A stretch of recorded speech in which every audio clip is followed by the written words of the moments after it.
How's everybody doing today? And welcome back to another episode of Sports on High, where we are blazing our way through the sports world and finding a little bit of nonsense in every corner. I'm John, with you as always. In studio, we got the shadiest of all Brady's. How you doing over there, Brady? Keeping it shady. I see that, man. Your brim's a little bent. It's not the straight bill that I expect out of the shadiest of Brady's. No, not today. The Rockies hat needs to be appropriately curved. Okay, all right. And from Chicago, we got Rich. How you doing, Rich? Fantastic. I was just looking up Game of Thrones odds to see if the person I wanted to bet on was a good deal. Oh, I don't watch Game of Thrones, but I heard everybody was upset about somebody who did some banging on the show last week. Well, that's because the little girl that we met, and she was 12, 8 years later. 20, okay. Now, well, actually, she's 22 now in real life. But she was our little innocent assassin, and we got some side boob and ass, and people weren't happy because they wanted to see her as wholesome. Oh. And you know, it's a typical scary movie theme. If you have sex, you don't survive. Yep. Oh, okay.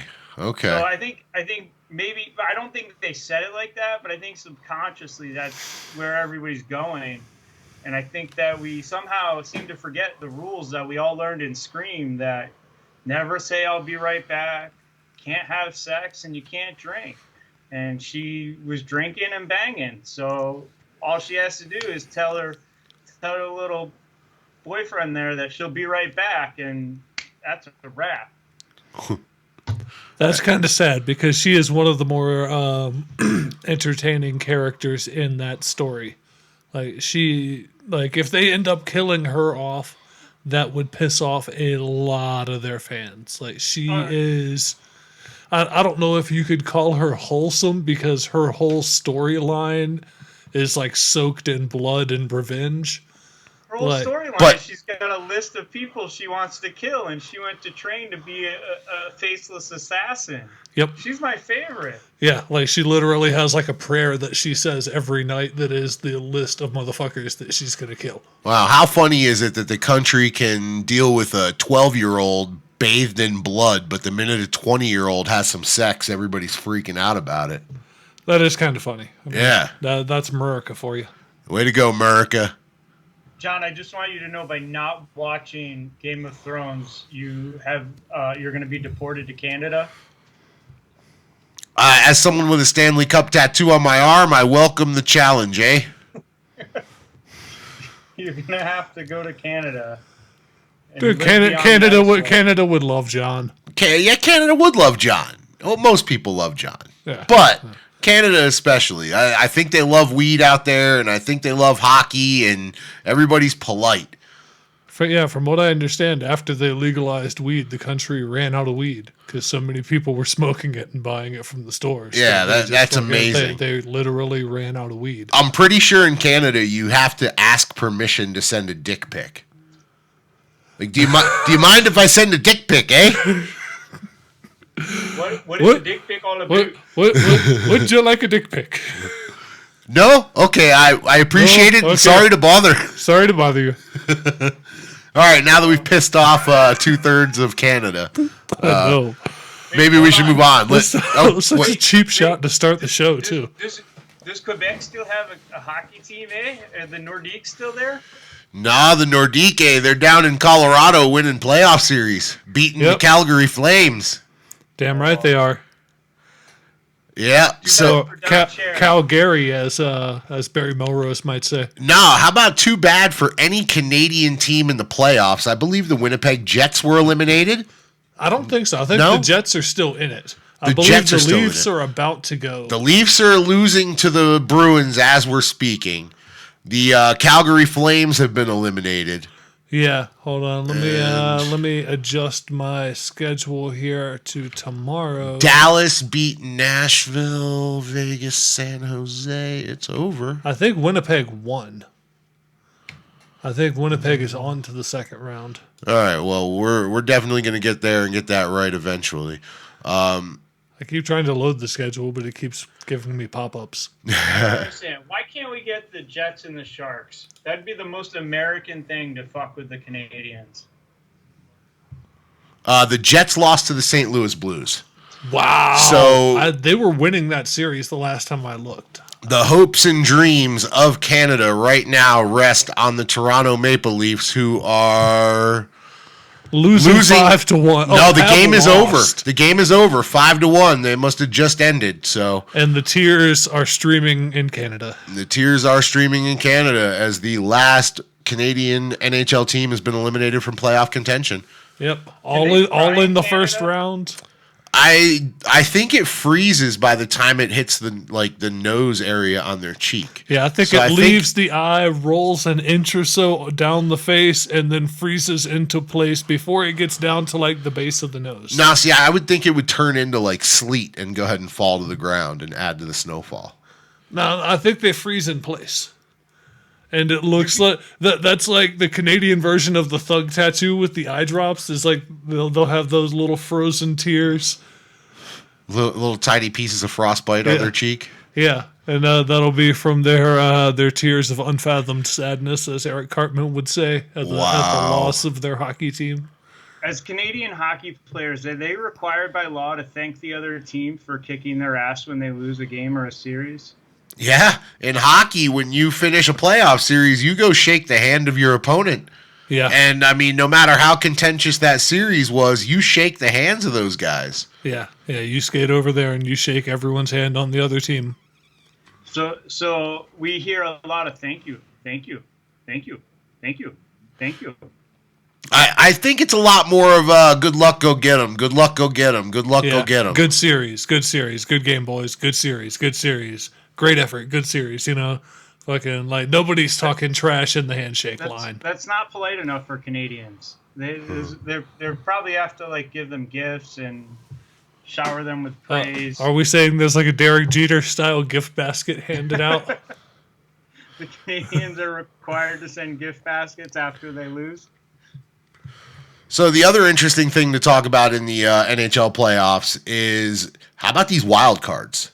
Yeah. The Carolina Hurricanes play Washington Capitals tomorrow night. And if Carolina can upset the defending champs, then every wild card team will have advanced to the second round, knocking out a top 2 seed in the NHL. That will mean no first or second seed made it out of the first round, west or east. Absolutely. So. And I mean, how does that speak to the Islanders are a 2 seed. They made it out. One seed. Oh. No 1 seeds. I was going to say the Bruins are a 2 seed. No, see, and then Tampa and Nashville, I believe, were the 1 seeds, and these have it. The way the bracket's broken down is by division, or groups of 4. The hockey playoffs are fucking complicated, and they reseed, which is another weird thing. They don't. I thought they did reseed after the first round. Straight bracket here, bro. Wow, that's what it looks like anyway. Because we will play New York Islanders no matter what. Yeah, that's true. And if it reseeded, Columbus was under us, so they would play the Islanders or Washington. You're saying my Boston Bruins have a free pass into the Eastern Conference Finals through Columbus?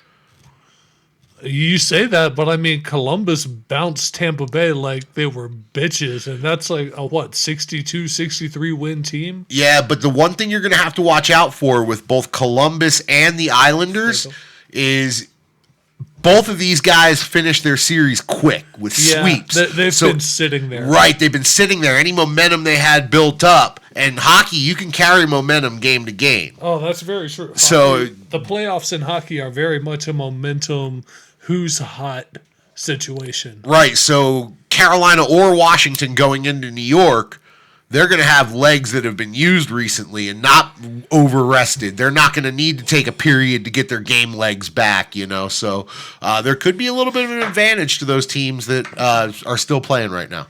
Yeah, I could see that. At least in that first game of the next series.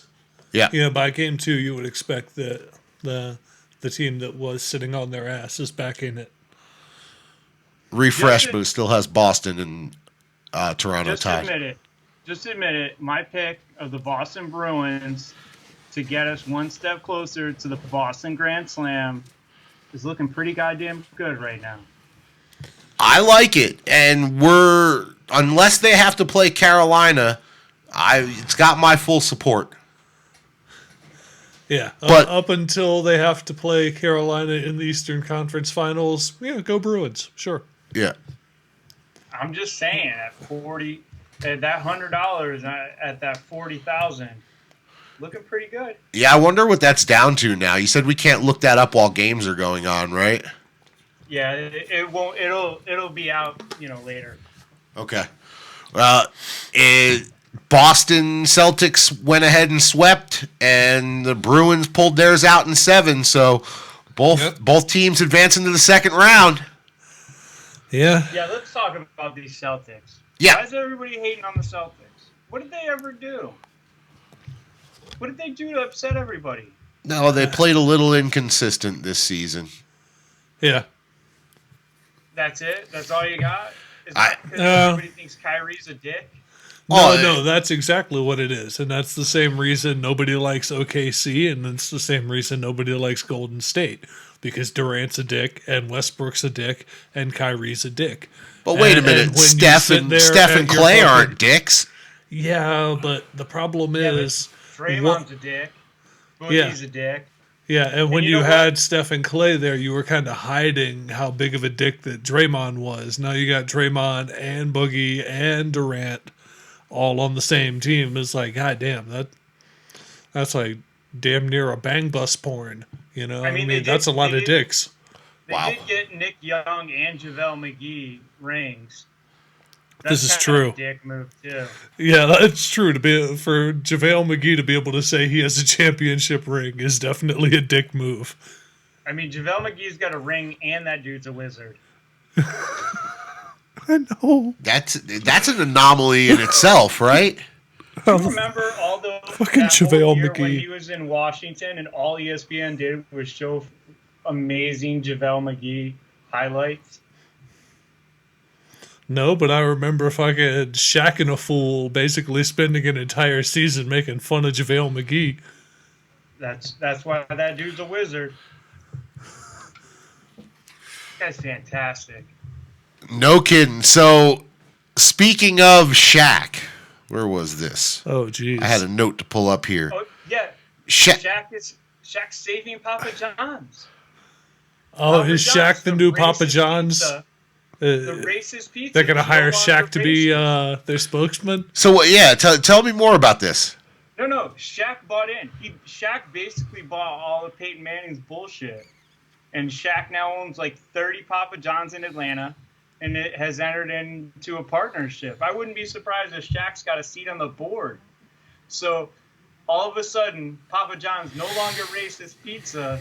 It's okay for minorities to buy Papa John's again because Shaq gave it his endorsement. Yo, how powerful is Shaq? Shaq's been that powerful since he came out of college. You remember the interview he did not long after he had turned pro? He was talking about getting endorsement deals, and he's like, yeah, we got different levels of the Shaq. We got the $1 million Shaq. We got the $5 million Shaq. We got the $10 million Shaq. So, this guy just gets it, and, he's... Yeah. And he's been doing it for fucking damn near 30 years now. Yeah. So I'm not surprised at all. I think it's a great move for Papa John's and probably a good move for Shaq. I imagine those Atlanta locations are going to be blown up with some business soon. Great move for Papa John's. That's fucking... They threw a Hail Mary and fucking Shaq caught it in the end zone. Yep. Holy shit. Some straight up Doug Flutie shit. Yep. Yeah. I mean, God bless Shaq, man. That guy, is he the next Magic Johnson? Is he gonna be the guy that's a billionaire that owns a team that just dicks around and does whatever he wants later on in life? Probably. And Shaq's got that kind of money. Yeah, because he's just been stashing that shit all his life. Not even stashing it, because he hasn't been stashing it. He's been blowing that shit like a hooker on the corner. But he's been making it. Yeah. This dude is an endorsement machine. He's one of few people that actually carries their stardom out after the sport. Yeah. You know, not a lot of people continue to get the amount of endorsements afterwards as a Shaq, as a Jordan, But Shaq, even when he was playing, was such a personality. Oh, yeah. I mean, that dude lit up every room he was in from the time he hit the hardwood. So, I mean, what are you going to do about that? He was either going to be an endorsement machine or a broadcasting machine. And he ain't really a broadcasting machine. We've seen his halftime shows. No. So, yeah, he's an endorsement machine. Yes, absolutely. And he is entertaining and entertainment. Yes. Period. Absolutely. Yeah, everybody in America loves Shaq. Yeah. Go ahead, Rich. According to Wealthy Gorilla. Okay. Oh, God. And a couple, That just sounds racist. It did sound incredibly racist considering what we're talking about right now. I didn't make the fucking name of the website, you assholes. No, I agree 100%. You are racist. We're just saying that the name wealthygorilla.com sounds kind of racist. Well, I mean, that's like the first two that come up. I didn't tell Google to come up like that. I mean, we can do NBC Sports or Forbes. They all have the same estimated net worth of Shaq. And what is the estimated? Oh wait, let's play the guessing game. Brady? $4.20 billion. Wow, no way. I think that it's probably around 700 million. Shaq's net worth, according to all those things, is only 400 million. Okay. Damn. Let's compare that. What do you want? You want Jordan or you want Magic? I want Jordan, but I also want to hear from you about what you think Zion's going to be worth in the very near future.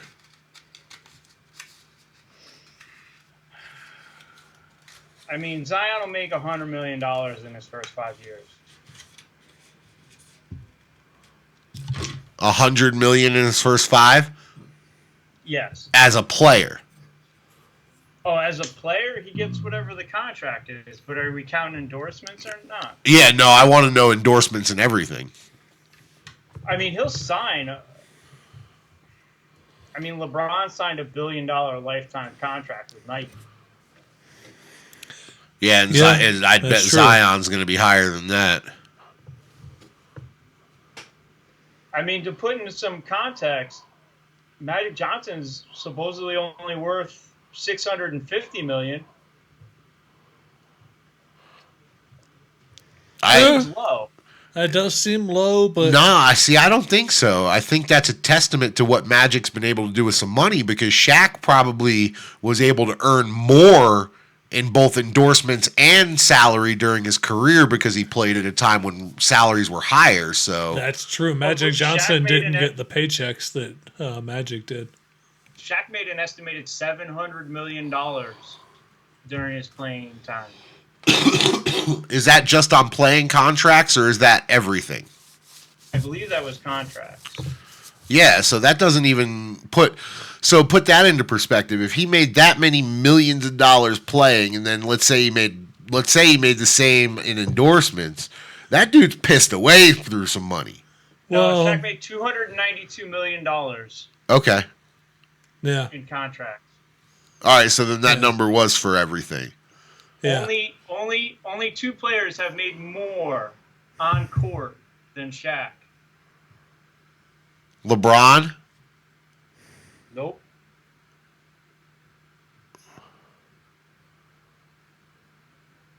Yeah, I don't know. I'm kind of stumped because I'm looking for somebody who's playing now who's making max contracts. But they haven't been around long enough. Both players recently, within the last 3 years, stopped playing.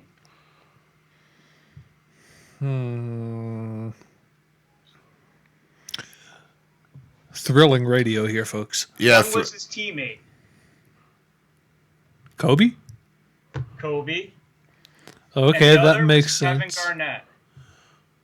I could see that. Yeah, Kevin Garnett had a long ass career. Yeah, he got that early 18-year-old start. Yeah, exactly. And he played for max money probably as soon as his rookie contract was up. He was on like a max style contract or whatever the equivalent of that was back then. So, yeah. So we have Magic and Shaq at $400 and $650 million. Okay. Kobe, in between the two of them, at $500 million. Very, very respectable, especially after he had to pay all that money to his wife. All three of them together, that's $1.55 billion. $1.55 billion. Michael Jordan's net worth, over or under $1.55 billion. Over. I gotta take the over. You're playing this way too big. So the three of the greatest Lakers, three of the greatest basketball players, two of the highest on-court earners ever, and you're going over one. All of them combined, you're going over for Jordan. Yes. Gotta be the shoes. That's all I need to say. Not just gotta the be shoes. the shoes. How about the shoes, the Gatorade, the Hanes, the McDonald's, Yeah. These people have been paying Jordan for 40 years. This is true. Like Jordan has been getting Jordan paid also since owns an like NBA '88. team. Right. That's true. Well, So part yeah, owner, I'm but going. yes. I have no problem taking the over on what Jordan's worth. Yeah. Where are we at? And gone. Oh no! Wait, and he's back. Oh, we're back. All right. So you're going over. Yes. What if I give you pick another basketball player? Well, I'll stipulate it's over. Pick any other player. Damn. I mean, we've already got the top 3 on-court earners. Well, LeBron we've got 2, 3, and 4. Yeah, let's go ahead and add LeBron into the mix because I mean LeBron's estimated net worth $450 million right now. So that puts us up to damn near 2. That puts you right at $2 billion. I still take Jordan. Yeah, I take Jordan with the over. I'd say he's somewhere between 2.5 and 3. $1.9 billion for Jordan. Wow. If you took all 4 played for the Lakers, let's argue that they are the 4 greatest Lakers of all time. Jordan's net worth is almost equal to the 4 greatest Lakers of all time. That dude made so much money in How much money in endorsement money has he made? Can you find that? Because his Gatorade contract was huge. Yeah. His Nike contract huge. was huge. Hanes is huge. Yeah. Yeah. Yeah, him and Larry Bird doing McDonald's commercials. Nothing but net. Yeah. Well, Jordan made $90 million playing basketball. Right. So let's just assume that the rest of that 1.9 billion was acquired through endorsements, Which would make it 1.8 or and possibly golf bets. He did pay $350 million for the Hornets, and that franchise is now worth $1.6 billion. That definitely doesn't hurt. Is he the sole owner of the Hornets? Yeah, I thought he was part of a group that bought the Hornets. You really want me to get into? No. That's I just want to know how much he off the made in rails. endorsements in his career. Well, he made $90 million playing basketball, and he at least had $350 million in cash when it came time for the Hornets stuff. So he probably made somewhere around $500 million in endorsements. Yeah. Huh. Plus, he's got Jordan Brand. I mean, Jordan Brand. I mean, let's be honest though. If you switch where Jordan and LeBron were, there's zero chance that Michael Jordan survives the social media age. Right. He's definitely not the type of guy that would fit well in this modern age. No. No. LeBron has handled that as well as it could have been handled. Yeah. I mean, could you imagine the cell phone videos of him at the casino at 3 a.m. the day of an NBA Finals game? Yeah. Yeah. Wow. Yeah. I don't know. Does that make him legendary? Yeah, I was going to say, honestly, yeah, when he goes out and drops like fucking 35 and 10 dimes and 4 steals and gets a couple of fucking rebounds as well after being at the casino at like 3 o'clock in the morning before the game. I mean, whew, that puts a different spin on it.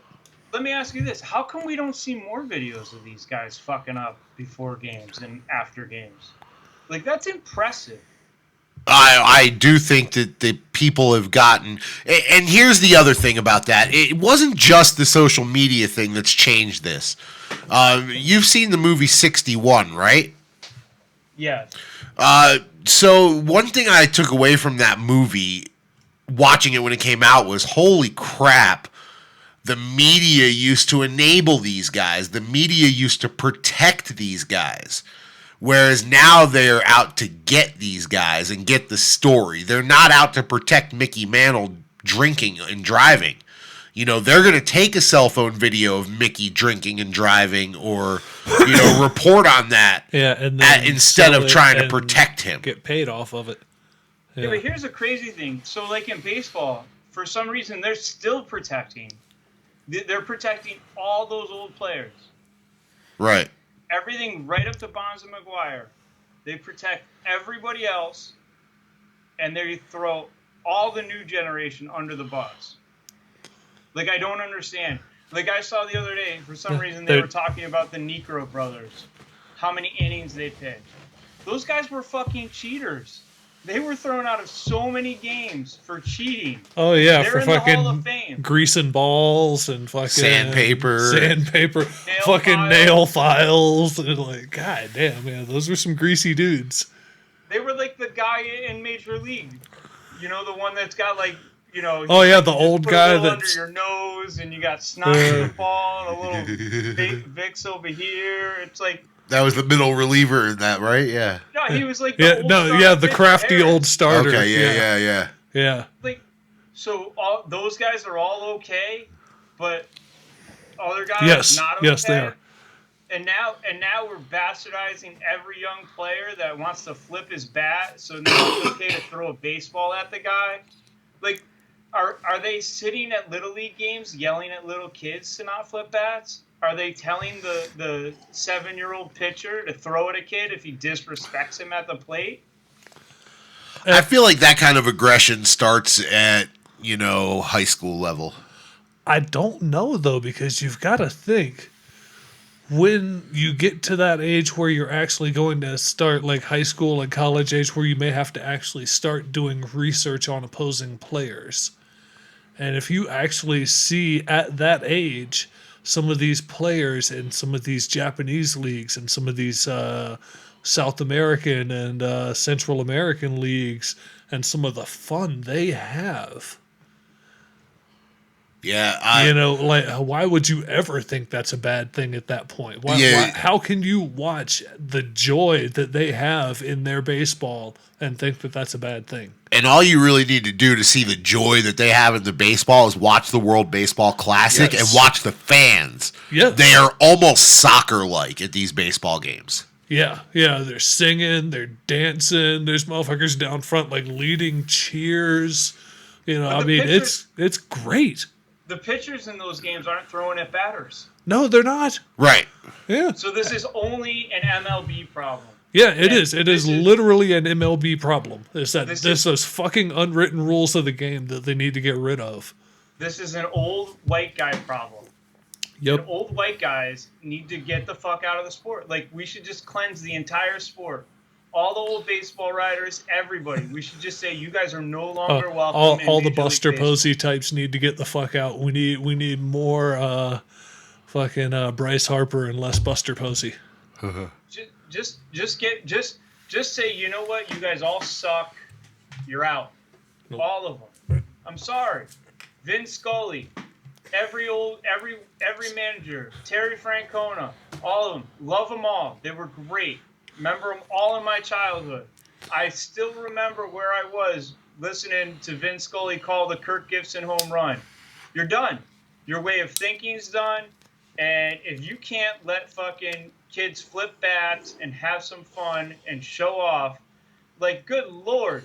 Let's just keep going back to Major League. Serrano fucking hits that home run and carries the goddamn bat around the fucking bases. Yeah, he's like waving it at the infielders and shit. Yeah, he's damn near molesting that thing by the time he hits home plate. Yeah. He definitely was having a little moment with his bat. Like, fuck it. Let's let him have some fun. Maybe people would watch baseball if there was a little more showmanship in it. Yeah. It's not serious. It's a fucking sport. Yeah. And I think you and I were having this discussion earlier. I want slow-mo replays, not of the home run on the Jumbotron. I want slow-mo replays of the bat flip. I want to see that nice, like, picturesque shot that they always have from that one camera that's looking straight up first baseline at home plate and never moves off the batter.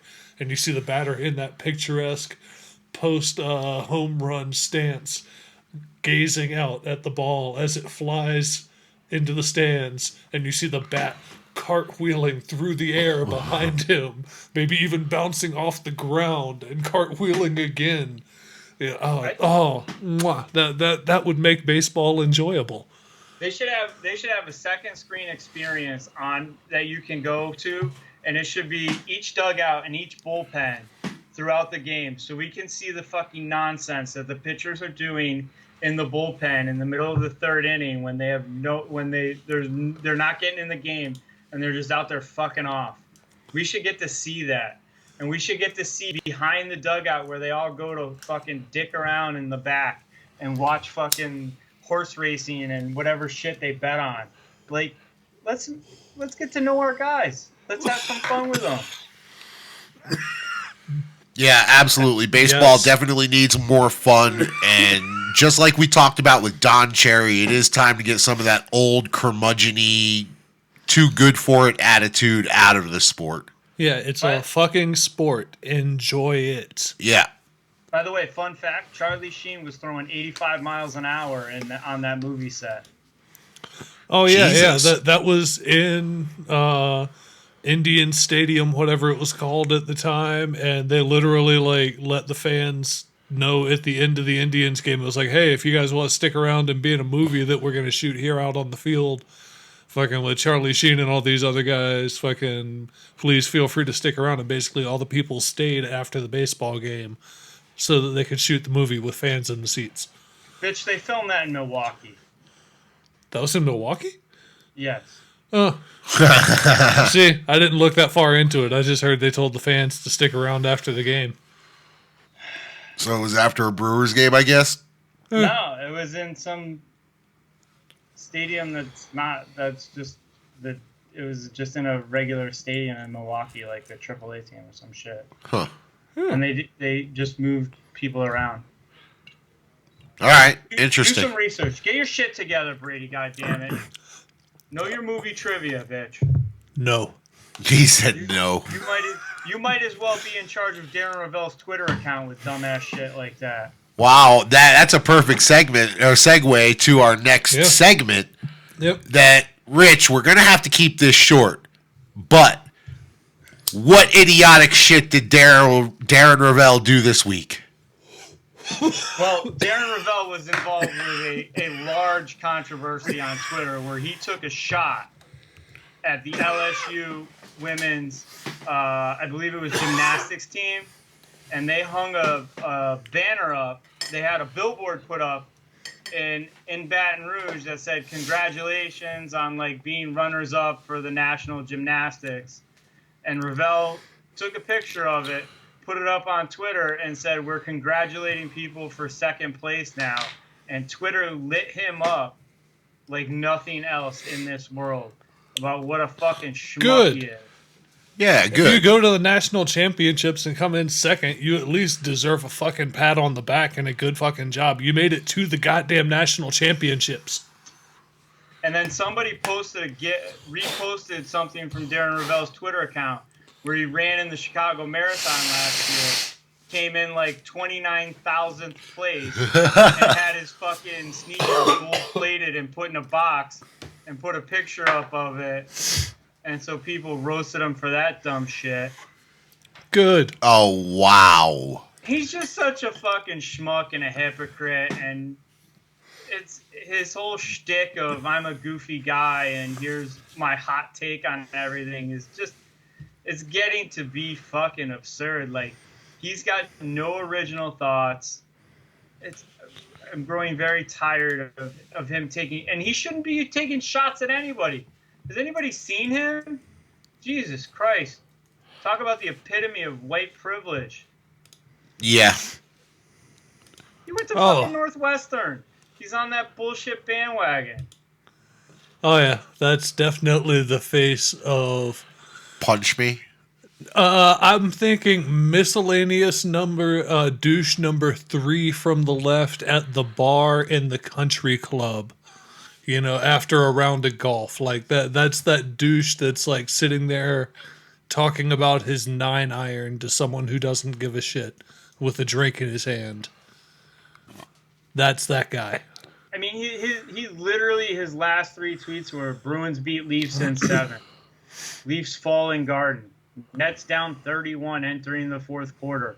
FanDuel offering 100-to-1 odds. Anyone? Like, what kind? This is fucking reporting? He's a business insider? What's he reporting on? The inside of his own asshole because his head's stuck up it? Alright, I won't fucking pick on the guy. Twitter fucking ripped him a new asshole this week, and it was very well deserved.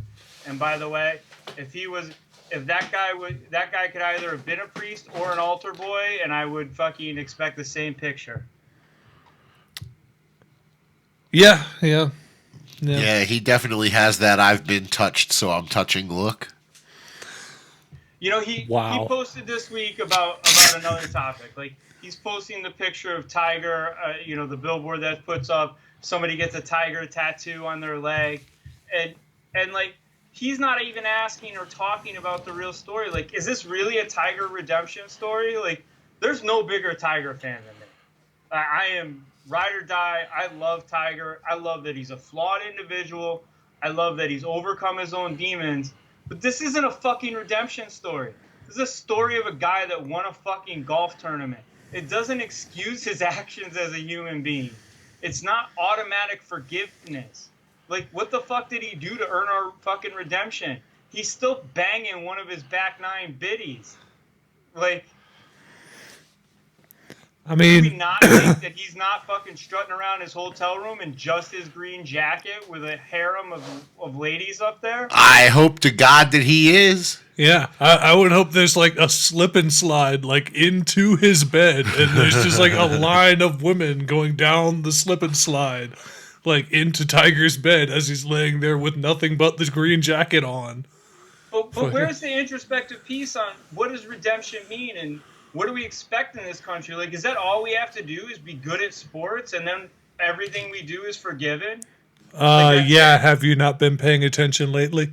We are willing to accept all kinds of nasty shit from human beings if they're willing to be very good at sports.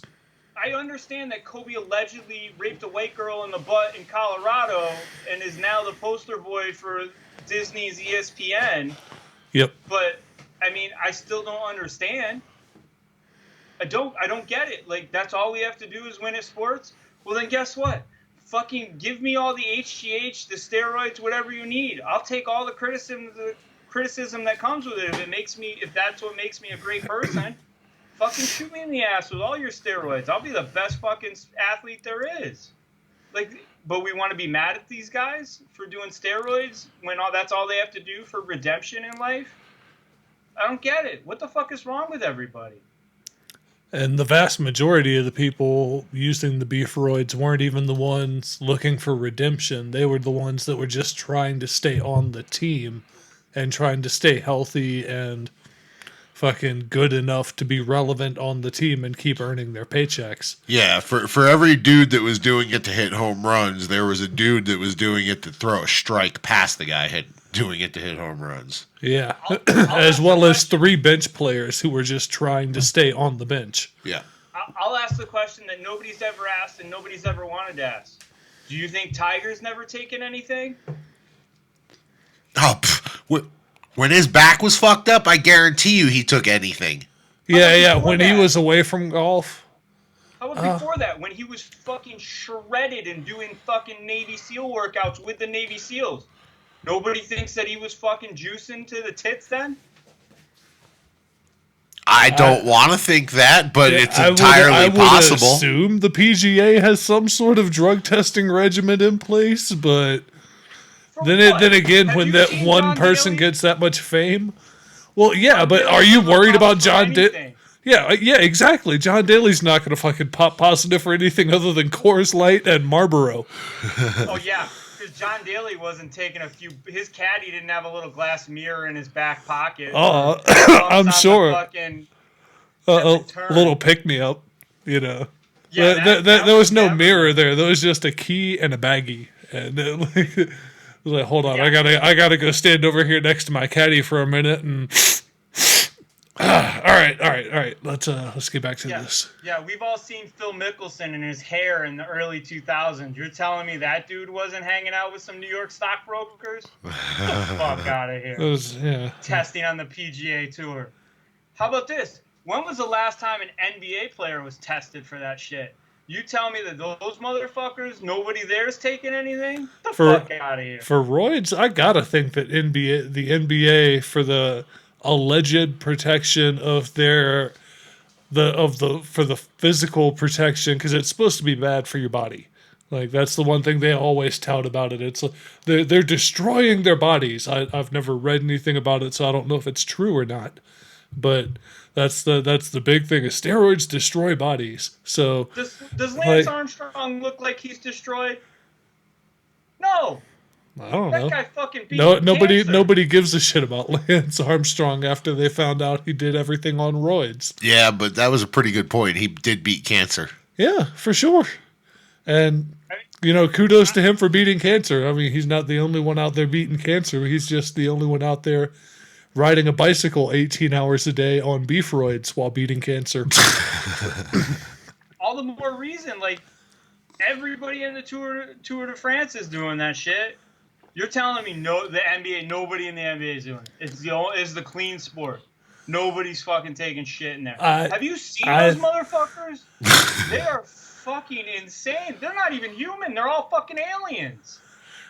Yeah, but I think a lot of that is them being groomed to be in great shape from the time they're freshmen in high school and able to do these traveling AAU teams where they're doing workouts every day and getting into lifting regiments and shit at an early age. And some of that is probably more along your end of the spectrum where guys are doing what they got to do. Get the fuck out of here. Every single one of them to the tits. Every one of them to the tits. I got to assume that if the league's willing to say, all right, we're not going to put weed on the drug test menu anymore, that there were other consolations that were made. Like, they were, like, stricter about other drugs because, they gave them weed. And they were just like, look, we're going to stop drug testing you guys for weed because we're sick of you all failing the drug test for weed anytime we fucking hand it out. So, fuck you guys. We're sick of suspending our players for games for weed. Make no doubt about it. I don't know when this started, but the teams are definitely enabling them for the weed. Yeah, for sure. Living in Colorado, I've had friends that have, maybe possibly grown things here and there that were for sale. And one of them has a friend of a friend of a friend who was shipping packages to an NBA team front office person with enough to stock the team. Yeah, I seem to remember hearing that story from you in greater detail that we're not going to go into. Right, exactly. Not trying to name the team, not trying to name any, anything like that. But yeah, basically this NBA team had a weed man, and this weed man was sending significant amounts of ganja to the NBA team. Yeah, so they definitely don't have a problem with marijuana in the league, but to think that they'd be allowing it would be shocking. But my stance on steroids isn't that critical. I don't think it's that big a deal. I think they should let people get to their peak physical condition so that they can compete. I don't have a problem with any of them taking it. I just think it should just be a level playing field. That's all that matters. Right. But the problem is whenever you ban it, everybody's going to try and get around it. Yeah. And it becomes the next thing. Yeah. What they say in Futurama is like, oh yeah, and he played back before steroid injections were mandatory. Yeah. So at a certain point in time, why don't you just say, everybody here, we're putting it in the Kool-Aid in the locker room. Well, drink it if you need it. Give people the option. Maybe there's people out there who have the skill that don't need to do that. Exactly. That's what I'm saying. You give them the option. There's a cooler in the locker room if you want to drink what's in the cooler because that helps you reach your full potential. Then enjoy what's in the cooler. The team will be providing it daily. I just want to know why nobody's talking about it. So you're telling me that in every sport except basketball, that the money is so great. The money's so great. But that's the one sport where nobody's trying to gain an edge. They're all just the most honest people ever. No, I don't think basketball is a sport where bigger necessarily equates to better. It's a game of long lean muscle, like tight, like bodybuilder type muscle doesn't do you any good in basketball. It's about the recovery. That's the biggest thing that steroids are used for. It's about the recovery. It's about having your muscles recover. It's all about recovery. It's why they take them, so that they can fucking play 82 games in 150 days. And can we get back to the 82 games thing? Because I really feel like they'd be just fine playing 60. 70's the number. Play every team fucking twice. There you go. Teams in your division 4 times. Yeah, 70 games. And you could give every team an extra day off every week of the fucking schedule. And fucking your players, you wouldn't have to sit your star players in fucking back-to-back road games because you wouldn't have them. You'd have a fucking you'd have 2 or maybe 3 nights off every week. All you got to do is convince billionaires to give up those home games and the revenue from it. Yeah, You're going to have to convince them to give up the revenue. And I have a solution for this. All the NBA needs to do is hire Shane McMahon to start producing content for each of the teams to put on TV to gain back that revenue, and it's done. They can get extra TV shows. Look at the WWE. You sell your digital stream. You give them the access that you've always talked about, the locker room access, the wives and girlfriends access, but you sell it to them through your digital platform, and that's how you make that money back. The WWE gets paid off their television contracts. And now, other than Raw and SmackDown, they also have Total Bellas, Total Divas, Miz and Mrs. They have at least 3 other shows, if not 4, on USA and Bravo. Like, hire Shane McMahon away from the WWE, pay him ridiculous amounts of money to have him come up with in-season programming so that you give a shit to watch the games. Because the NBA ratings are down almost 26%. Yeah. Nobody gives a fuck. There's too many games. No, games just don't fucking mean anything. Yeah. Like, nobody's watching the playoffs. It's the lowest rated playoffs in years. Well, the first round has not been very good, but you're going to get better games in the second round. People just don't see that. What they need is a simulcast YouTube stream about live in-game betting and having experts tell them where to put their fucking money so that you will bet in-game, because then you'll fucking watch the game when you put your money on it. From like bookies in Vegas. Yeah. You know, like Just have something like this. four wise guys sitting around a table at a bookies in Vegas watching the game and telling you. Yeah, when the during the yeah. commercials, like, oh shit, Yeah. you can get a +7. Yeah, Right it now. was +5. Now it's +7. Jump on it while you can. You know, get those 2 extra points. I mean, it's the best way to make money in the NBA because everybody makes a fucking run. So you just get a team down 17, and you're gonna get them, you know, getting +11 points, and you know they're gonna cover. Yeah. Right. And bam, you just double up over and over and over again. You just keep fucking catching that quick win. Like, you could have gotten Milwaukee yesterday +7 at halftime. I mean, -3 at halftime. They were down at the half yesterday. You're not taking the fucking Milwaukee Bucks to win by more than 3, even though they're down at the half. Oh fuck yeah! Yeah, I would have taken. Like Yeah, I'm not even a bettor, and I might have put $5 on that just because I know I'm gonna get $10 back. Yeah, but then you would have watched the second half of that game. That's very true. I'm just saying, it's real easy. Just hire Shane McMahon. Let him create some shit. That's all. They're already down with gambling. Just get fucking in that shit. Don't pussyfoot around it. Dive right the fuck in. The water's only dirty on top. If you swim down, it gets cleaner. Trust me. Wow. That doesn't sound right. I know. The other thing that we need more of to go along with pro sports is pro sport drinking games. Okay. Tell me more about these pro sport drinking games. So there's a girl on Twitter. She works for The Ringer. Her name's Haley O'Shaughnessy. Okay. And you can catch it at nights, and she will post the drinking game for specific NBA games. I don't know how to spell her last name, though. There she is. Yeah, imagine if you just type in Haley O into a search bar. I don't think she's going to be the first thing that comes up. She came up. I think she's Dan Shaughnessy's daughter.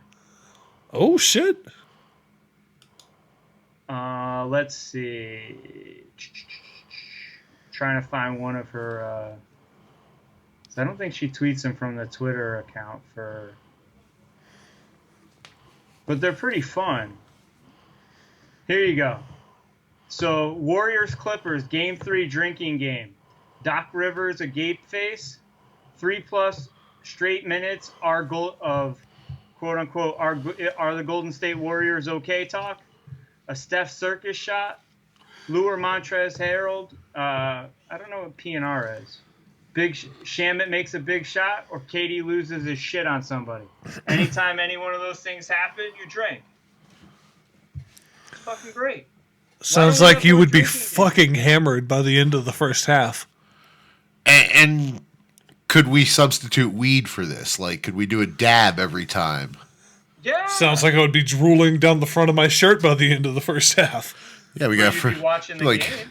Yeah, we go hang out at Jay's, man. I would be watching the game. The game would be on, but I would not be capable of watching the game at a certain point. I would just be sitting there cross-eyed with like a bag of Doritos in my lap, not moving. Come on, dude. We can get over to Jay's and get that done. Here was the problem is the dads to be like 2/10 apiece. Net Sixers drinking game from Haley. A Dudley Simmons altercation. Okay. Fantastic. Boban makes a jumper. D'Angelo Russell turnover. Broadcast praises Sean Marks. That's the coach of the Nets, for those that don't know. Defender gives Ben Simmons 7+ feet of room.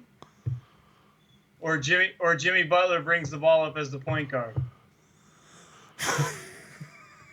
It's fantastic. None of those things should actually happen in the game, though. But they happen. Yeah, they do. They do. I right. know, but that's the funny thing. Is like none of those things have any business happening in the game. This sounds like a great way to end up blackout drunk after like 2 hours. It does. This sounds like a great way to have an early into your night. Sounds like a great way to actually watch sports. We need more of this. John, I think you should come up with a Patriots drinking game. A drinking game. Okay. Anytime Belichick is caught on camera smiling, everyone drinks. Oh, solid. That's definitely big. Every time they mention Tom Brady's age. Yeah, drink. Sure. Anytime Tom Brady completes a pass between 7 and 10 yards. For sure drink, because it's either going to be under 5 or over 15. Right. You know, he doesn't do anything between 5 and 15. It's check down or deep shot. I think that's enough. This is how we get people to watch sports again. Because nobody wants to watch them. Get them drunk. Well, the sponsorships sell themselves. I mean, all of a sudden you're gonna have fucking Budweiser beating your fucking door down. Fucking, there's gonna be Jaeger sponsorships and fucking vodka shots and oh man, they're like and Conor McGregor whiskey. Flowing. Yeah, Conor McGregor's nasty ass whiskey. God damn it, Brady! This is America. There'll be American whiskey too, but I'm saying, you know, somebody's gonna bring that nasty ass fucking Conor McGregor drink over there. So I'm just saying, we need to fix sports so that they're actually something that we want to watch. Hell yeah. Because I agree. Football doesn't have this problem. Everybody watches football. They watch the shittiest teams play football. And then they bitch about it, but they still watch the fucking games. And most of them are just sitting around getting loose and liquored up. Football also has the common sense to not flood the market with their content. Football makes you wait. Football makes you wait on Tuesday. Football makes you wait on Wednesday. Football gives you one game on Thursday, and then you gotta wait Friday and Saturday before you get your real fucking football fix every week on Sunday and Monday. You're not a fan of the Mac on Tuesdays? Not really, no. I don't think football should be played anywhere other than Saturday and Sunday. I'm a little bit of a traditionalist on that. Like college on Saturday, pro on Sunday. Fucking get your games in. So the Thursday, Saturday, Sunday, Monday. Over half the week get football for 5 months out of the year. But they make you wait. Yeah, because you get a game on Thursday. And college doesn't really count. Like, college football ain't pro football. Let's be honest here. College football is a lesser creature to pro football. I don't know about that. People can say what they want about college. Better watch your mouth in the South. I do not care. Well, what about Michigan? Midwest. I will say it all over the country. Fucking college football, people can love it, cheer for their team. It's a regional allegiance. It's a personal allegiance for a lot of people because it's the schools that they went to. So that they're seeing it through rose-colored glasses, and there's nothing I can do to take those glasses off of them. But college football, the completions are fewer, the play is sloppier. There's more penalties. It's not the quality of polished product that you get in the NFL. And it's not like the NFL brings it every week. The NFL has shit games too, don't get me wrong. But the NFL overall gives you a higher quality. Now, when you get to like your national championship game and shit like that, those are amazing games. A lot of your bowl games are amazing. A lot of your bowl games are garbage. Brady, Brady, you better lock your door tonight because ICE is coming to deport your ass to Canada for talking like that. Sorry. We're going together, brother. Yeah, I'll go grow weed in Canada. They'll take me. They'll adopt me. I'll show them pictures of my garden. They'll be like, "All right, we'll make a place for you, fucking Southerner." They'll give me shit for my Southern heritage, but they will accept me for my skills. Do they? You can watch hockey. And I have hockey Canadian equipment. Football. Yeah, I have hockey equipment. They'll love me up there. I'll just show up with my hockey bag and a fucking few plants, and they'll be like, "Oh, come on over, Ray. So You'll do just fine." While we're talking about football, Yeah. I have a controversial question. What you got? Why do we care about CTE? Because we don't like hearing stories like Junior Seau and the others that have come before him. O.J. Simpson. Yeah. All right. Well, let me ask you a different question. John, you have kids, so this question will be more poignant for you. Sure. What if I offered you $20 million and I told you the only stipulation to me giving you this $20 million was that you're going to die by the time you're 65. You're not going to be able, you're going to have to wear a diaper. You're going to have a lot of fucking problems, but your kids will be set for the rest of their life. Yeah, I completely understand that. You do that, right? Yeah. You were fucking born in the shittiest fucking part of this country. And the only way for you to get you and your family out was to sacrifice your body and your life to do it. I think that just about every fucking person in that situation would do it. I know every father would. I would. I'd do that for my kids. I would absolutely sacrifice 30 years of my life so that they wouldn't have to work a day in their life. Now, if they fuck it all up and blow coke and spend it all on hookers, so be it. I tried. But I don't think that we should feel bad about people that make a decision. The thing we should be upset about is that they're not getting a big enough piece of the pie. That the guys that quote-unquote own these teams are dicks to the guys and they don't get enough fucking money. But we shouldn't feel bad for people that know the risk and choose to play it anyways. And don't give me the shit that nobody knew the fucking risk 30 years ago. That's bullshit. They all knew that they were getting injured, and they all would do it anyways, regardless of it. They would do it to get out and to have a better life, even if it was shorter. 90% of them would. And I don't think we should feel bad. Just like in the Roman times, nobody felt bad for the gladiators that went and fought. It's a long tradition, and you can draw a straight line from warriors from then to people to now. And this shouldn't be the fucking conversation. This is another bullshit thing by the owners. While they're fucking paying court fees, they're not paying more than half the fucking revenue. And we're talking about a lot of fucking revenue. So again, I ask, why do we care about CTE and not that the players aren't getting paid enough?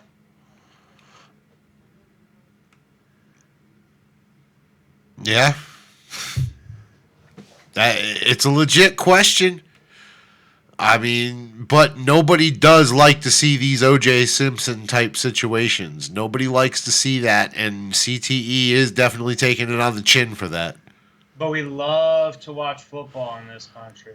Oh, yeah, nobody stopped. Nobody stopped watching after Ray Rice hit his wife in the elevator. Nobody stopped watching, after all these terrible situations. The Kareem Hunt, when Kareem Hunt turned into a kicker. I mean, all that shit. He definitely tried out for the new punter position. Wait, does that make him not a football player if he's a kicker? Technically, football players on the 52-man roster. 53. So, yeah. Fucking, if you're on the roster, you're a fucking football player. Kicker and all, just like the dude in The Replacements with the cigarette hanging out of his mouth. Oh, God, that guy was priceless. He's understand wiry. I still don't understand why Sebastian Janikowski didn't play that guy. That would have been a perfect fit in my opinion, but Sebastian Janikowski couldn't pull off the look of a soccer player. A soccer player needs to be a certain level of skinny, and Janikowski could not pull that off. Too much gut. Could Janikowski pull off the Australian accent?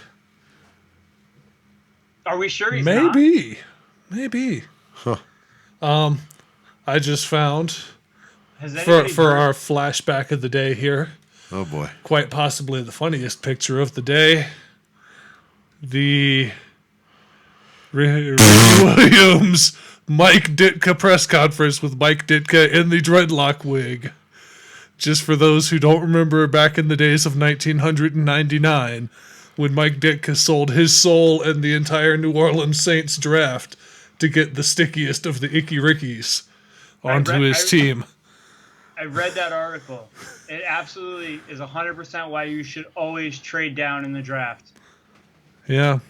Go ahead, you're on it. Look up. That was from 1999? Yep. Let's read the first 5 draft picks. from 1999. Yep. Number 1 was Sticky Icky Ricky. Yep. No, number 1 was Tim Couch. Oh, really? Ricky Williams went 5th in that draft. Told you I read that article.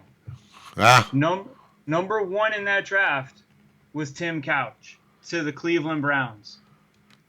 Number 2 in that draft got booed voraciously by Eagles fans was Donovan McNabb. Oh, that's right, because that's when they boot. Like, that was one of those great Philly fan moments when they were drafting their great savior, and Philly fans just booed the fuck out of Donovan McNabb because they wanted Ricky Williams. Number 3 in that draft, Achilles Smith, the guy that was up for the number 1 draft pick with Tim Couch. Yep. Number 4, Edgar and James, drafted ahead of Ricky Williams. Hey, Adrian James has a Hall of Fame fucking career. Yeah. Damn near 20 years playing in the NFL. No ring. No Yeah, ring. I know. Yeah, Ricky he Williams went missed he missed the Manning train. And then here's why you trade down. Number 6, Torrey fucking Holt, Yep. Hall of Fame wide receiver with a ring. Number 7, Champ motherfucking Bailey. Hall of Fame safety. David Boston was great till he started roiding up. He went 8th. Yeah. Culpepper went 11th. Javon Curse went 16. Damian Woody 17. Yeah. Look at all the value in the back half of the first round. Kevin Falk, 2nd rounder. Damn. I'm just saying, like, always trade down. Always trade down. If it's not Peyton Manning, trade down. Even if it is Peyton Manning, trade fucking down. yeah, because if it is Peyton Manning, you're going to get a lot back for that pick. Yeah. But how many times has that worked out? If Andrew Luck, Peyton Manning, the rest of the time you fuck it up. Yeah. Like, Marino didn't even go number 1 in his draft. Nope. That was what, 1986? Was that the 1986 NFL draft? That was 84. That was the Or classic 83. Elway. God, who all was in that? Those There were 4 or 5 five fucking five quarterbacks, quarterbacks in the first round that year. It was either 83 or 84 draft. Yeah. It was Nice. Elway at the beginning, Marino at the end of the draft. Marino was taken with like the fucking, I want to say 25th or 26th pick. Yeah, The Marino was Dolphins taken were good after. that year. He was taken after some quarterbacks that were shitty. Yeah. Yeah, there All were right. like 3 or 4. Elway went number 1, and he Yep. told the Colts, Go fuck fuck you, I yourself. never I'm going to played go for play. Yeah, I'm going to go play for the Yankees. That's what he God. told them. Yep. holy shit. Eric Dickerson went 2. Yep. That sounds about right. It's the wrong Kurt Warner went 3. Some running back from Penn State. Whoops. that was about a decade too early. Chris Hinton, Billy Ray Smith, Jim Cover, Todd Blackledge, Michael Haddix. Then you get the wrong Bruce Matthews, Terry Kennard, Tim Lewis, Tony Hunter, James Jones. All those motherfuckers went before Jim motherfucking Kelly. Yep. Jim Kelly. 14. Yep. I mean, then you have like Tony Eason, Mike Pitts, Leonard Smith, Willie Galt. I mean, Oh, two Willie guys are Galt's not okay, bad. Yeah. But I mean, we're all the way down to fucking like Ken O'Brien at 24. I mean, he was decent. Dan Marino at 27. 27, Trade not fucking 26. down. Yeah. Yeah, Dan Marino, the 27th pick. So Trade down. do you think we're going to see a lot of trade activity at the draft this weekend? It starts in 2 days. No, we're not. You know why? Because all these. This is the crazy thing. This is something else I don't understand. Why are all professional sports copycat leagues? Like everybody just like it takes them like 3 to 4 years to figure out what's going on, and then everybody tries and does the same thing. It's like they can't have their own fucking original thought. But everybody finally, this is like everybody this year finally figuring out that you shoot threes and shots from inside the paint, and that's the most productive way to score in the NBA.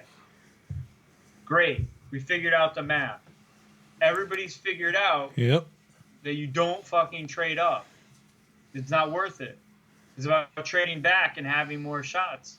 No, we're not going to see a lot of trades. What we are going to see is a lot of fucking crazy picks from people that are like, I'm just picking my guy, you know? That's what you're going to get. What do you think about specifically the situation in Arizona? Are they going to take Kyler Murray number 1 overall? And if they do, what are they going to do with Josh Rosen? Let me ask you this. Does a 90-year-old man accidentally sit on his balls every now and then? Oh, yeah. I'm sure. I'm a 40-year-old man, and I have sat on my balls once. It was very uncomfortable. Do we think that Steve Keim accidentally sits on his balls from time to time? Yes. Yes. Steve Keim's going to sit on his balls and fuck it up however he can. Whether that be drafting some fucking the 7th overall guy on the board or some crazy ass fucking he's going to Mike Sweat or whatever his fucking name is, or he's going to be an asshole and draft Greedy Williams. He's somehow going to fuck it up. And if he does, and that would include taking Kyler Murray and then trading Josh Rosen for a bag of peanuts because he's a fucking moron that sits on his own balls. The Patriots dangle like a number 2 this year and a number 3 next year in front of him, and he's just like, sure, here, you can have Josh Rosen for that. The Patriots have 7 picks in the top 120. They're going to get whatever the fuck they want. Yeah. Yeah, maybe not even a 2 this year and a 3 next year, maybe just a 2 and a 5 this year. I like the pipe dream you were talking about a couple of months ago. I say pipe dream for me as a Patriots fan. I'd love it. I'd love to trade a handful of picks over to Arizona and get Chosen Rosen and maybe a little Larry Fitz, get him a little good run before he retires. That would not be a bad thing. I definitely think Larry Fitzgerald's in play here. That's Steve Keim's stepping on his or sitting on his balls and then getting up and walking into the fucking, the handrail and smashing his dick on it at the same time. Oh, I'm walking right into the banister and just smashing it. Like he's not going to be looking at the door. He's going to turn around and talk to somebody. The door's going to be half open and he's going to walk dick first into the doorknob. Oh, it's horrible. Wait, if you think of a scenario that ends up with us going, what the fuck is wrong with Steve Keim? That's probably what's going to fucking happen in Arizona. Yeah. That's depressing, but he's probably right. All right, so no matter what you see Arizona do on Thursday, Brady, just know it's wrong. Yeah. Like, I'll tell you exactly what's going to happen. I don't like any of the wide receivers, and I fucking hate that Greedy Williams. I cannot stand him. He's like the number 1 rated cornerback. The Hollywood, what's his name from Alabama? I'm not saying he's going to be a star wide receiver, but he's definitely going to be like a serviceable number 2 receiver wherever the hell he goes. Sure, but not even worthy of a first round pick. I know that my team, because I hate DK Metcalf and I hate Greedy Williams. They're probably going to draft both of them for you. I would be willing to bet every dollar in my bank account right now Buffalo's going to draft one of those 2 fucking idiots. There's no doubt. Because every year there's like 2 guys that I don't want them to fucking take because they suck. And that's who they take. Buffalo's the worst drafting fucking team ever. They definitely seem to have upper management issues and decision-making issues in Buffalo, and that has seemed to have been the case for many, many years. Pretty much since the end of the Jim Kelly, Thurman Thomas run in the mid-'90s. Ever since that happened, fucking, you just kind of shake your head when Buffalo makes decisions. Here's my question about the NFL draft. What the fuck do any of us know or care about it? John, in our group, Oh wait, you weren't in that one. In one of the group texts for our fantasy league, there's a bunch of Giants fans. I swear to God, they say okay. Everybody got so fucking excited when Kevin Durant fucking said like 4 basketball words, and while he was shitting on fucking Patrick Beverley, and they were like, "Oh my God, Kevin Durant is so fucking basketball savvy." It's like he didn't actually say anything that a fucking middle school basketball coach couldn't have said. He's not going to bore you with real talk. But here's my question. Can we actually have a real fucking conversation about what's going to happen in the NFL draft? Like why guys get drafted, salary cap needs, full roster construction, like all this fucking shit about it, but nobody actually fucking wants to talk to any fans like they have a fucking clue. Like I couldn't tell you what wide receivers Buffalo has right now. Couldn't tell you. Don't give a fuck. But I know I don't want a wide receiver drafted. But I'm also a fucking idiot because I don't know what wide receivers we have. I don't know who we're looking at. Like, why do fans have a fucking opinion about this? The dumbest shit ever. It's not like anybody's sitting there breaking down fucking game tape. Yeah, but everybody wants to think that they know what's best for their team. Well, good. Fucking talk to them like they should, like they need to know, and then make them realize that they're fucking morons. All right.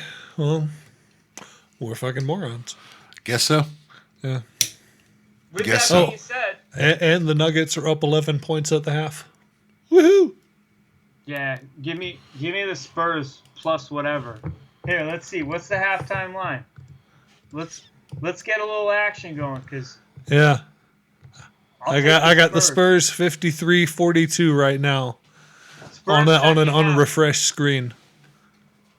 So right now, Vegas thinks that the Nuggets are going to win the game by 10. The Spurs are only -1 for the second half of the game. Wow, the Spurs must not be playing very well. I haven't watched a single second of this game, but I'll tell you right now, Spurs are going to be closer than double digits at the end. Spurs are going to be closer than double digits at the end. Yep. I'll take the Spurs to win outright. I can get them 4.5 to 1 to win the game. That's a bold choice, my guy, because Denver doesn't lose at home very often. I mean, yeah, they lost one of the first 2 at home, but losing at home is not something Denver does. So I don't know if the Spurs are going to be coming back tonight. Brady, you want a little action? You're going to give me 4.5 to 1? Fuck no. I like my money too much. Brady doesn't part with his money too much, especially when it comes to gambling. Yeah. Yeah, my idea of gambling is like, oh wow, look, the Powerball's up over $500 million. Let me go spend $3. As the not great Bruce Arians said, no risk it, no biscuit. And clearly, he has risked a lot because he's eaten a lot of biscuits. That man has had some biscuits.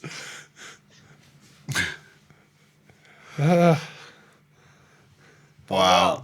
I just love the stories Bruce Arians tells about when he was a coordinator and fucking going out and, hanging out with the fans at the tailgates after the fucking game and sitting there getting drunk at tailgates with fans and eating, like getting just fucking stuffed full of like barbecue and fucking tailgate food and getting like housed ass drunk and fucking having to call a cab to get away from the game. Because they would all like just go get drunk in the parking lot after the game, like him and some players and some coaches and shit would just fucking go hang out with the tailgaters. You're just like, that is like the realest shit I've ever heard a coach say. Thank you, Bruce Arians. Now please take that damn Kangol hat off. It does not look right on you. Wow. Brady, I'll give it. So you got your boy Bruce Arians, Tampa Bay's season win total 6.5. I gotta take the under on that. Easy under. Yeah, I think 6 is their cap for the year. Like their absolute fucking best scenario cap is 6 wins. Now, is that because of the division they're in, or you just have no faith in them? They suck. Yeah, Jameis they Winston's suck. their quarterback. Yeah. What the fuck is that guy winning? A crab leg nabbing contest. Yeah. How many sexual assault charges Jameis Winston gonna have? He don't take Uber no more. He switched to Lyft. Yeah. He had to switch. I think he got banned from Uber. Wow. That's free money right there. I will say the strangest one is the Jets over under 6.5. I almost feel like they could pull 7 wins. Like, Well, I will tell you this, that the smart money in Vegas has been pounding the Jets over. yeah, I feel like 7 wins is a good number for the Jets this year. Them and the Browns both. I feel like that's a pair of 7-win teams. Like they're going to be hanging out in Jeff Fisher Town at the end of the season. It's so crazy to me that the entire AFC East has an inflated over/under win total this year because they play the NFC East, and they're penciling in the Giants and the Redskins as 2 wins for everybody this year. Yep. That's why they're over/under 6.5. Because Yeah. they play the NFC East. Yeah, they're not going to get any division wins, but they are going to play against the Giants and the Redskins. Now they'll get waxed by the Cowboys and the Eagles, but they'll get at least a win out of the Giants and the Redskins. I mean, they do play the Dolphins twice with Fitzmagic, and So that should be at least one more win right there. So you're talking bare minimum 2 wins right there, possibly 4, just out of those games. They're already at 3.5 wins. Yeah, just between the Dolphins, the Redskins, and the Giants. And they always steal one. They always play the Patriots tough for one game. And then really shitty for one game. Once. You know, they beat Buffalo once. Yeah, split with Buffalo. That'll get you another win. That's 4 right there. Maybe 4.5. I couldn't agree more. I still think Darnold is the better long-term quarterback between him and Baker Mayfield. Oh, for sure. I don't think either are very good. I think Darnold's terrible. Let's wait and see. Give him a year to learn and develop, and hopefully not be running for his life quite so much this next season. I bet Darnold's interception over/under total for this year is like 15.5. And I will bet the over on that 1,000 times. Wow. He's terrible. That's a Bills fan. You tell me the last USC quarterback that was any good in the NFL.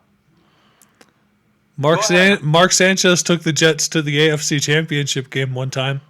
Rex Ryan's foot fetish took the fuck. Yes, you're absolutely right. That was a Rex Ryan thing, not a Mark Sanchez thing. But still, I mean, come on. Go ahead, I'll wait. You can look up every USC quarterback to ever play. You find me one that succeeded in the NFL. Yeah, I don't have it off the top of my head. I'm not digging for that. Nah. I feel like there's one there, but it's like somebody from like the 60s.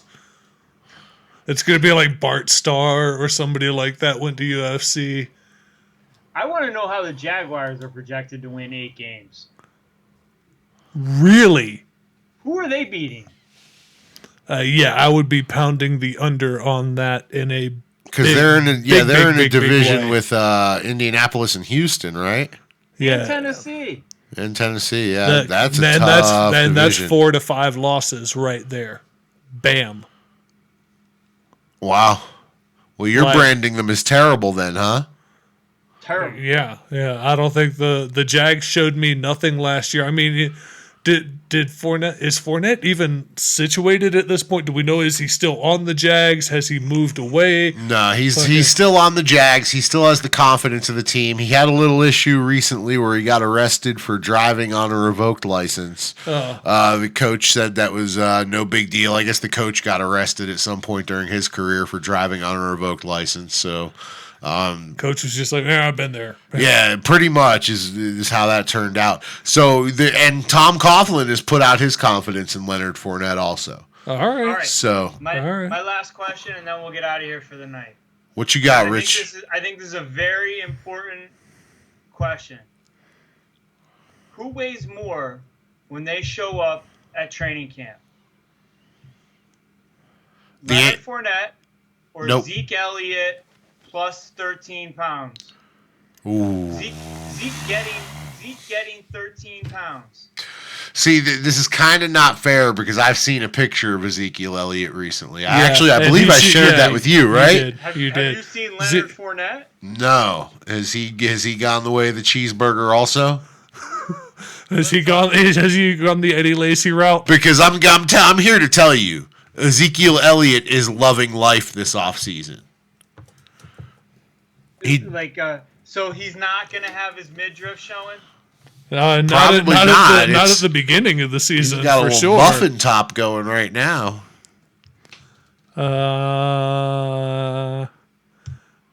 Not seeing any recent images. All right, so Leonard Fournette. I'm sticking with my Ezekiel Elliott, even with the plus minus 13 there. Yeah. Their bios on whatever fucking profile that comes up for them on Google list one of them at 228 and one of them at 225. And literally next, in parentheses, next to Zeke's weight, it says trending. Ezekiel Elliott's weight is trending. So 220, let's just say straight up, who weighs more when they get into camp? Leonard Fournette or Zeke? Zeke. Fournette supposedly is 3 pounds heavier. Yes, but the pictures that I have seen recently of Zeke tell me that dude has a little ways to go to get in shape. Let me see this Zeke Elliott pick that you think. Let's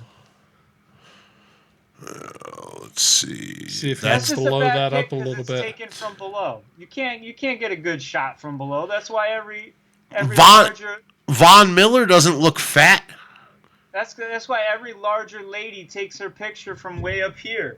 She fucking takes the picture like this because it makes you look thinner. When you hold it down low, it makes you look chubbier. He's got a gut. Yeah, let's find this picture.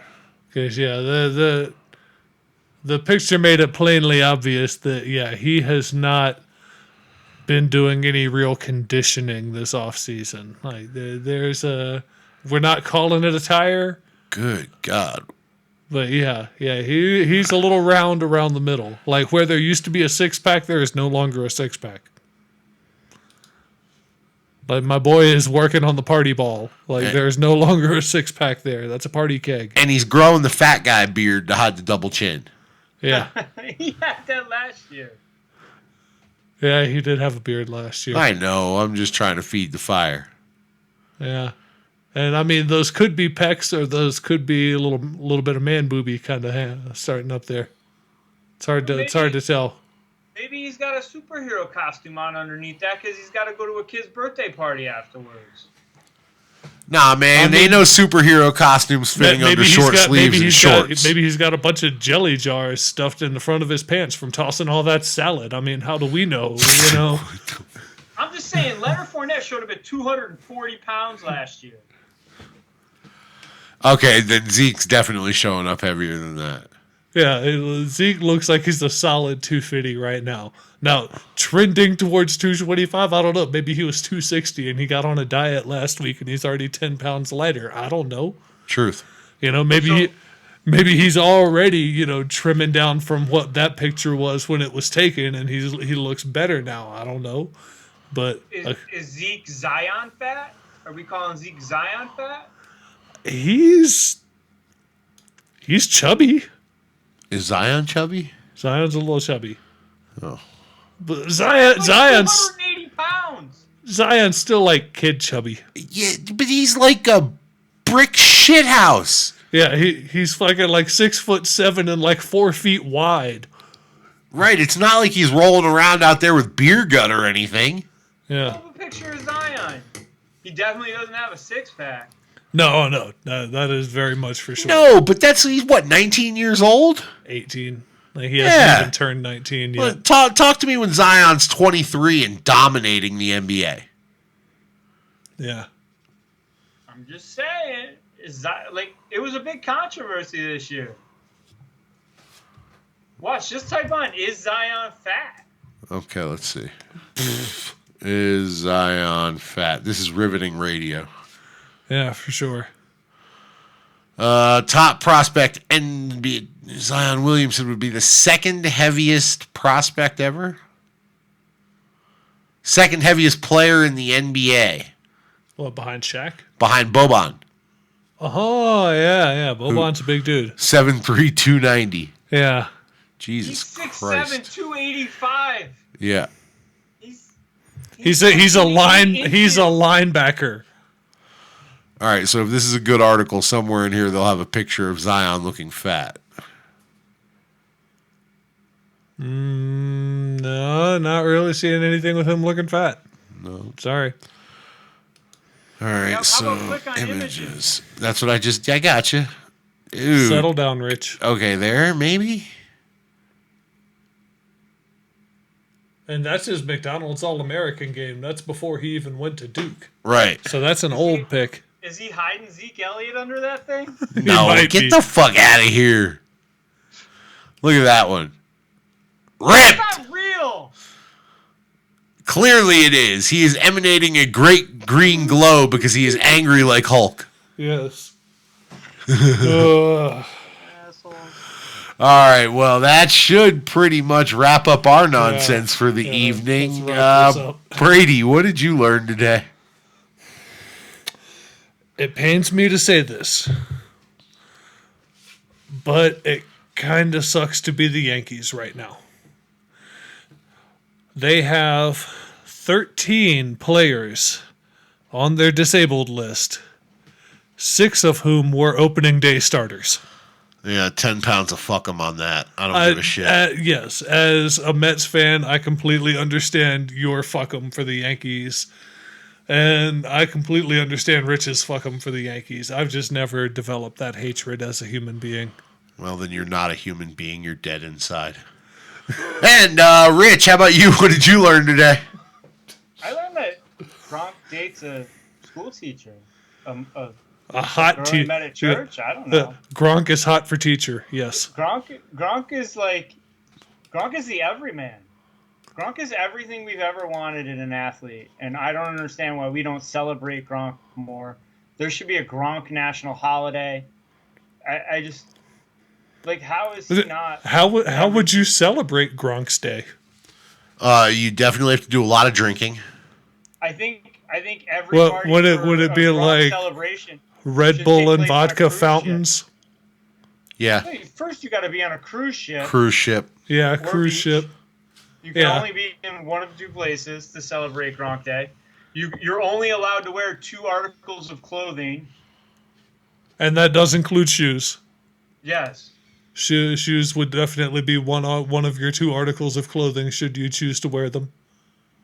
I just, like, there should be a national Gronk holiday. I would have to agree with that. I think Gronksgiving maybe, or Gronksgiving. I feel like Gronksgiving would be a great, let's say, post 4th of July, pre-Labor Day holiday, somewhere in like mid-August, when there's not really anything going on. Right around the first week of the football season, maybe like the last Sunday before the first week of the football season, is Gronksgiving, and everybody just goes and gets drunk at the beach before football season starts. No, we should. You're close. You're right in the area. It's the end of July. It's July 31st. It is 6 months till Christmas. It's the exact midpoint of the year. Football OTAs, like mini camp or whatever camp starts. By July 31st, shit, you got preseason going on damn near at that point. We are right smack dab in the middle of our year, and to celebrate the halfway point, it's during the summer. Football's right around the corner, and we should just enjoy life, naked, on a cruise ship, Or on a beach. That's how it should be. It should be like a Woodstock on the beach is how you should celebrate Gronk. Gronksgiving 2020. Here we come. Yes, absolutely. We need to make this a thing. All right. And I also learned that next year, 420 is an entire month. Yes, all April next year will be 420. I love that. All right. And you can have your little church girl, Gronk. I'm down with Alvin Kamara. Yeah, Alvin Kamara's hot-ass stripper hoe. Alvin Kamara got a bad bitch. That's a bad Show bitch. some respect. That is not a hoe. Yeah, I said bad bitch. I didn't say hoe. No, I Brady? called her a hoe. Oh, come on, man. I will rescind it and refer to her only as Stripperella. She's the reason why the Saints are now winning the Super Bowl next year. Woo! Put some respect on it. Wow. We're gonna get Minnesota. You're saying that's a Super Bowl winning booty right there? She's a Super Bowl winning lady, and we are getting New Orleans, Minnesota, NFC Championship game. Bet on it now. Lock that shit in. I don't know why we're playing the whole fucking season on it, because that's what it's gonna come down to. There is zero doubt that it's not gonna be Minnesota, New Orleans in the NFC Championship game. It's free money. Just fucking pay for it now. Minnesota, New Orleans. Again. That's what the man says. All right. Minnesota to win their division. Kamara, Offensive Player of the Year. 1,000 club. Sign that man up. No more Mark Ingram. Damn. Yeah. All right. Calling it right now. Draft him in the first round of your fantasy league. All right. Well, we're going to put a nice bow on that for the evening. Yeah. Thank you very much for joining us. You need to get in touch, want to say hi, check us out at sportsonhigh@gmail.com. Brady, what you got for a Twitter account for us? We are at Sports on High, the number 2 on the Twitter. There ain't a whole lot on the account other than some random insults and links to the show recordings right at the moment, but we'll try to get that content bumped up a little bit. Yeah, we're going to have to start working on some troll jobs too, man. Yeah. Brady, could you act like you didn't just stuff a fucking 12-year-old girl in your closet and you talk about that and you're trying to fucking be cool with the cops? That was very specific, my guy. I know, it really was. Never mind. Yeah. Wow. Let's just walk away from that and call it a night. Thank y'all very much. We'll talk to you next week. We're out. Champ is here. Konnichiwa, bitches.